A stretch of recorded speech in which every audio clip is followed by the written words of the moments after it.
खबर वाराणसी से, जहां भोजपुरी अभिनेत्री आकांक्षा दुबे ने आत्महत्या कर ली है। बड़ी खबर सामने आ रही है।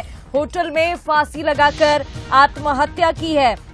तो पॉपुलर एक्ट्रेस हैं भोजपुरी इंडस्ट्री की अभिनेत्री आकांक्षा दुबे, जिन्होंने आत्महत्या कर ली है। मामले की जांच में पुलिस जुटी हुई है। सारनाथ थाना क्षेत्र का ये पूरा मामला। आपको बता दें कि भदोही के परसीपुर की निवासी आकांक्षा दुबे हैं और भोजपुर की जानी मानी एक्ट्रेस हैं। ऐसे में होटल में अब उनकी यहां पर शव बरामद किया गया है। बड़ी खबर यहां पर सामने आ रही है। वाराणसी से खबर है।